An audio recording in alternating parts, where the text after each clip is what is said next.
Bonjour chers téléspectateurs, auditeurs et internautes. Bienvenue à votre émission À vous la parole. Aujourd'hui, avec le Père Stanislas Maweni, nous poursuivons l'étude de la lettre aux Romains de l'apôtre Paul avec le chapitre 8 sur la charité. Mon Père, pourquoi dans la lettre aux Romains, Saint Paul parle d'abord de la grâce, de la justice et non des devoirs qu'a chaque chrétien pour ressembler au Christ? Comment faire pour refléter véritablement le Christ dans nos vies?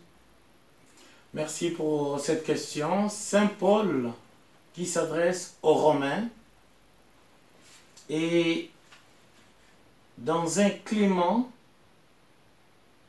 d'écoute attentive à l'Esprit Saint.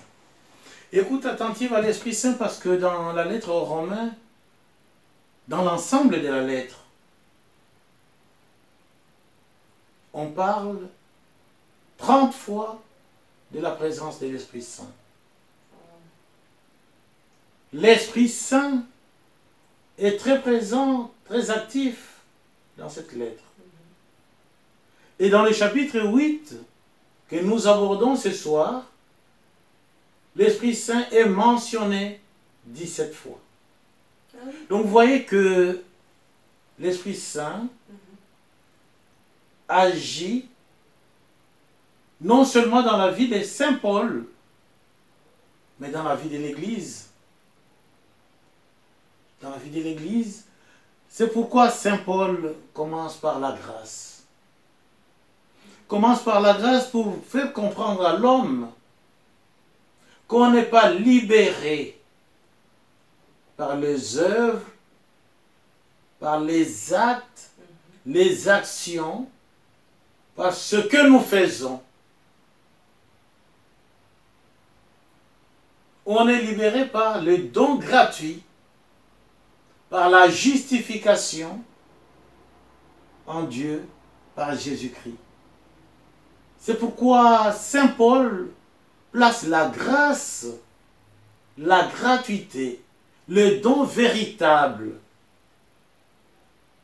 au premier plan. Pour que l'homme comprenne que toute initiative vient de Dieu. On ne peut pas, ça peut arriver qu'on se plaint.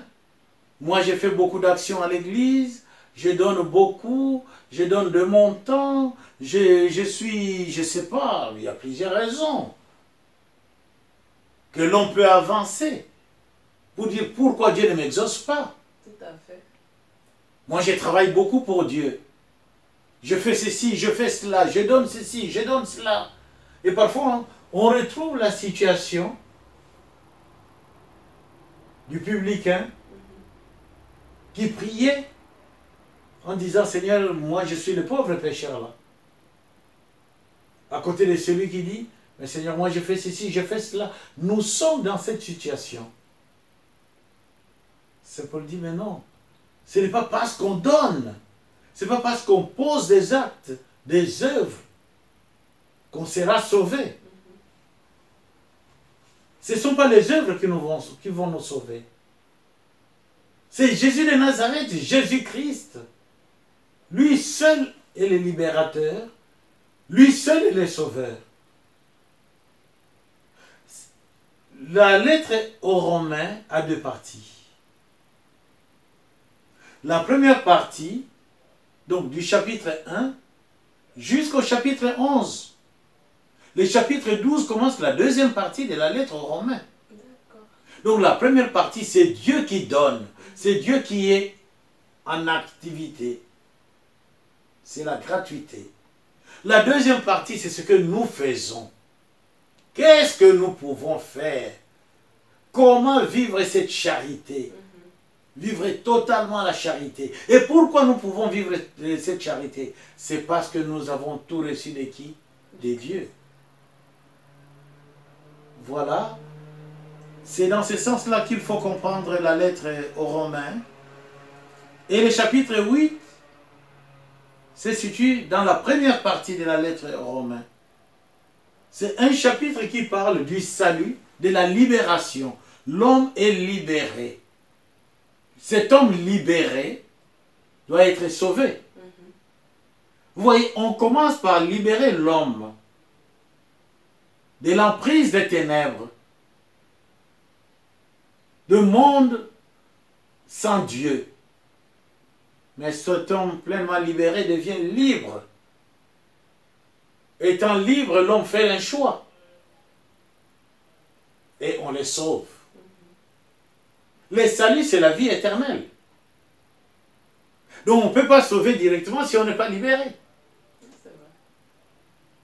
Et pour être libéré, il faut confesser le nom de Jésus comme Seigneur et Sauveur. Ça, c'est la première partie. Cette partie nous permet de dire Dieu est à l'initiative de tout, le Christ est à l'initiative de tout. Il se donne gratuitement pour qu'il soit accueilli. Mais mon Père, une fois qu'on a fait le choix de Jésus comme notre Sauveur, Seigneur et Maître, comment est-ce qu'on peut vivre de cette façon pour refléter véritablement le choix qu'on a fait? Refléter les choix qu'on a fait, c'est comprendre d'abord quel est le choix que le Christ avait fait.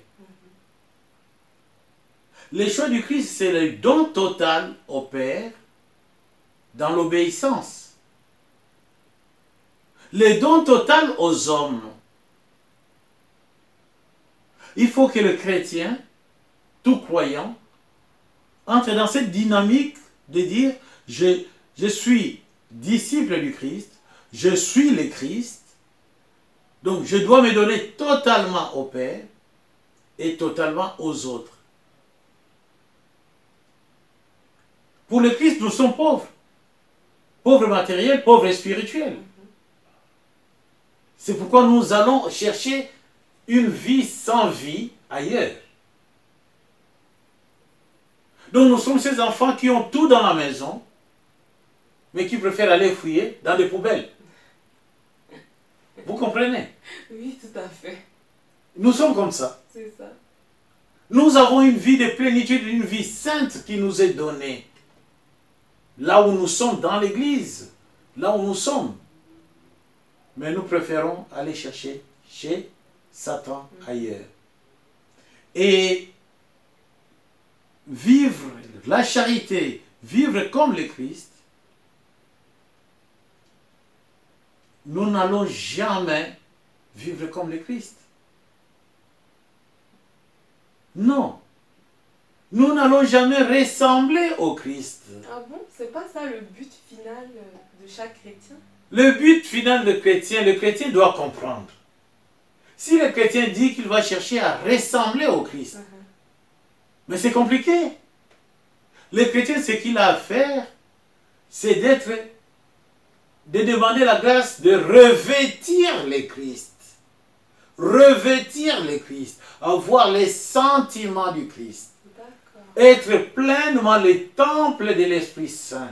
Quand on dit on est temple de l'Esprit Saint, donc on confesse que Dieu le Père est en moi, Jésus-Christ Seigneur et Sauveur est en moi, l'Esprit Saint qui sanctifie est en moi, donc je suis pleinement le temple, je suis revêtu, je m'habille totalement du sentiment du Christ, de la vie du Christ, parce que ressembler au Christ, c'est dire que je suis capable non seulement de mourir pour Dieu le Père, de mourir pour les hommes, mais je suis capable, moi aussi, d'avoir par exemple la colère du Christ.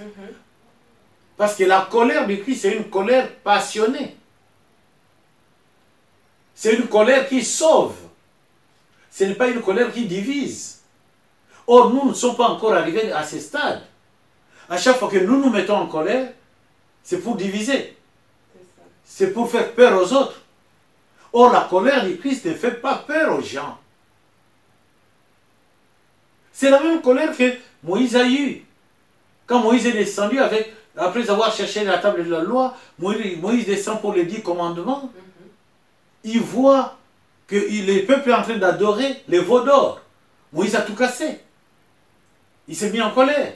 C'est une colère qui unit, une colère qui sanctifie, Une colère qui permet à l'homme de dire que réellement, je dois retrouver l'essence véritable de ma vie.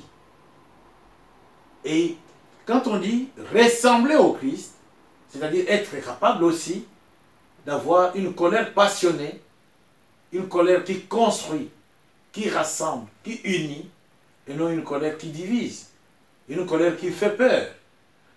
Parce que la colère qui fait peur, c'est la colère émotionnelle, c'est notre émotion qui cache parfois quelque chose. Or, la colère du Christ ne cache rien, interpelle et donne sens. C'est pourquoi nous devons revêtir, nous habiller totalement de la personne du Christ. La personne du Christ devient comme le véritable habit quand on met un habit, puis on est content, on est fier de cet habit. On a envie de sortir pour que tout le monde voit cet habit, pour que tout le monde nous apprécie, pour voir qu'on est bien habillé. C'est ça, être chrétien. Revêtir le Christ. Reconnaître qu'on est temple de l'Esprit Saint. Voilà ce que je tenais à partager avec vous à propos de Romains 8, ces textes pleinement inspirés. Je vous remercie, mon Père, pour votre éclairage sur la lettre aux Romains. Merci à tous ceux qui nous suivent fidèlement. Repartons tous bénis par cet enseignement qui, je l'espère, nous rapprochera encore plus du Seigneur. Je vous invite tous à regarder notre précédente émission sur le chapitre 12 de la lettre aux Romains. Vous trouverez le lien en barre d'infos en dessous de la vidéo. N'hésitez pas à commenter, à partager et à vous abonner à notre chaîne YouTube. Merci de nous avoir suivis et à bientôt dans votre émission À vous la parole. Merci beaucoup, mon Père. C'est fut un plaisir encore une fois. Vraiment avec plaisir. Merci, madame. Merci beaucoup. Merci beaucoup. Merci. À bientôt. Merci.